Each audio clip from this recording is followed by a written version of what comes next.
walked into the ICU room in the middle of the day, one November, many years ago. The amber light was coming in, the November light, how lovely it is. It was coming in through that hospital window. And the nurses had kindly turned down the overhead fluorescent lights. And so I went in and I sat down and I saw my friend and my parishioner, Bob. It wasn't supposed to turn out this way. Bob went in to the doctor's office and had a physical, and they heard something in his heart, and then they decided they were going to take him into the hospital and do an angiogram and probably a stent, which is what they did. And after they had done the stent failed, and then through a number of other issues, he ended up having open heart surgery, and now here he was in his hospital bed in a coma. Bob is a remarkable person. He and I had had many conversations. He and his wife were always in church, so there was plenty of time to get to know him. He was in Bible study every time we had it. They were volunteering out in the community. And he told me about his years in Notre Dame. He was a professor at Notre Dame, and he was also the track coach out there. And he had led his team to several national championships. But not only that, Bob was an excellent runner, and he had set records back in the days of cinder tracks that held up all the way to the millennium. He was an amazing person, and I cherished knowing him. And then he was there in a coma. I quietly called out his name, Bob. I put my hand on his hand. Nothing. I sang to him gently, quietly in the room. I cupped my hand on the top of his head, gently, feeling the warmth of his head. Nothing. Then as I stood there, I began having my silent shouting match at God. As I stood there, I was shouting in my heart, "What are you doing? Where are you? Can't you get down here and help?" And this went on for a time. And while it went on, my tears were making little puddles on the top of his hand. And I eventually stopped and I looked for a clean towel in the room and I wiped his hand very carefully, making sure that it was completely dry. And then I wiped my face. And I left. And by then, it was night. In our scripture for today, we will find Jesus at an evening. Actually, it was the night before he died, and he is having a meal with his disciples. And he did something that absolutely astonished them. He got up from the table, took a towel, and washed their feet.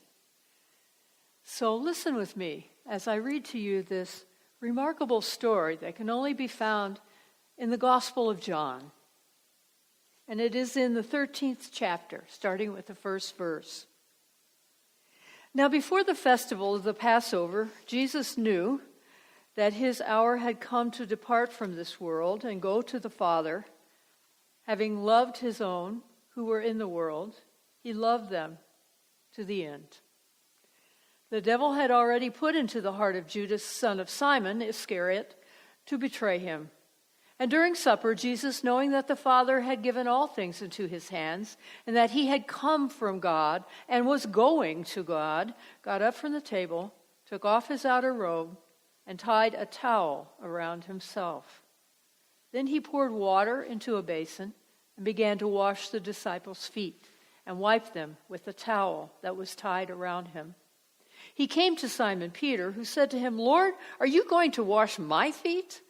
Jesus answered, "You do not know now what I am doing, but later you will understand." Peter said to him, "You will never wash my feet." Jesus answered him, "Unless I wash you, you will have no share with me." Simon Peter said to him, "Lord, not my feet only, but also my hands and my head." And Jesus said to him, "One who has bathed does not need to wash except for the feet, but it is entirely clean. And you are clean, though not all of you." For he knew who was to betray him. And for this reason he said, "Not all of you are clean." After he had washed their feet, had put on his robe, and then returned to the table, he said to them, "Do you know what I have done for you? You call me teacher and Lord, and you are right, for that is what I am. So if I, your Lord and teacher, have washed your feet, you also ought to wash one another's feet. For I have set you an example that you should do as I have done to you. Very truly, I tell you, servants are not greater than their master, nor are messengers greater than the one who sent them. If you know these things, you are blessed if you do them."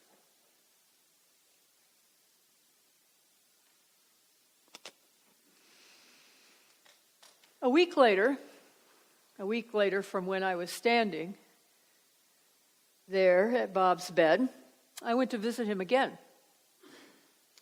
He was on a medical floor now, and when I walked in, he was sitting up and he was eating. And as soon as he saw me come into the room, he said, "Oh, good." He said, "I have something for you. It's right over there on the bedside table." So I went over, and it was like a little scrap of paper. It looked like it was half of a piece of paper that had been torn out of a spiral notebook, and it was a crayon drawing. So I came over, and I sat down right next to him, and I looked at it, and it was a drawing of a person who had blonde hair and a red heart. And also, there was plenty of light all in the drawing. There was all kinds of yellows surrounding that person. And the person in the drawing was smiling. And so I looked over at him, and he said, "It's you." I said, "Wow." And then he told me his story. It seems that while he was in a coma, he had had a dream. He had a dream that I came to his bed and that I had stood there praying for him. And when he woke up from his coma, he remembered that dream right away. And as soon as he remembered that dream, he had this rush of feeling. You see, Bob, even though he came to church every Sunday and all of those Bible studies and all that volunteering, I didn't know this, but he told me on that day when I visited him in the hospital, he says, "You know, I've never been able to believe in God." He said, "I've done everything I can think of. I've been reading the Bible my whole life. I've been coming to church, and I've been really trying, but I don't feel anything inside. I don't feel God, and I've never been able to convince myself there is a God." He said, "And so when I woke up and I remembered that dream, I felt God present in my heart. And I am completely sure now. I know there's a God. Oh, I'm so happy. I know there's a God." And you know, this wasn't the last time he told me this. He told me this over and over through the years that passed when I was still pastor at South Bend, just to let me know that that wonderful feeling that he had had was still with him, was as alive as it was that day he woke up. He was just so thrilled. And so I wasn't so convinced, however. I was the doubting one in the room. So I said, "How do you know it was me?" He looked at the drawing, and he looked at me, and he said, "The bangs, the bangs." I said, "Okay, all right." I didn't know what to say to him.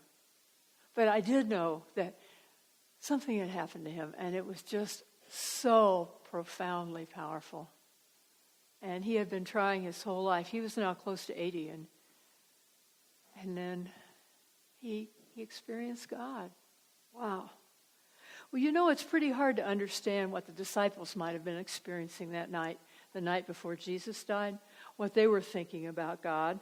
My guess is they were pretty confused and a little bit upset. They were sitting at table with their Lord, their Master, and try to imagine the scene for just a moment. It probably didn't look like the picture that has been painted of the scene, because for one thing, the disciples would have been lying down and they would be supporting their heads with their elbows, and they reclined at the table. They didn't sit in chairs, and they would take the food, like the bread, and they would dip it into the sauces and things that were on the table. And of course, well, let's just say people didn't have utensils and napkins, so they're dipping it in, and you probably hear some smacking of their teeth, and they probably had to lick their fingers, and all that sort of thing was going on. Plus, there was a lot of conversation, because they were together for a meal, and you know how it is at meals, and people start talking, and there was probably laughter from time to time. And so the meal had gone on for a while, so that means there had already been a blessing and such. And so it was probably 20, 30 minutes into the meal, and all of a sudden, Jesus stood up. Everybody was crying. He stood up, he went over and got a bowl, and he poured water in the bowl, and he started washing the disciples' feet. What? Now, washing feet was the most menial task in those days.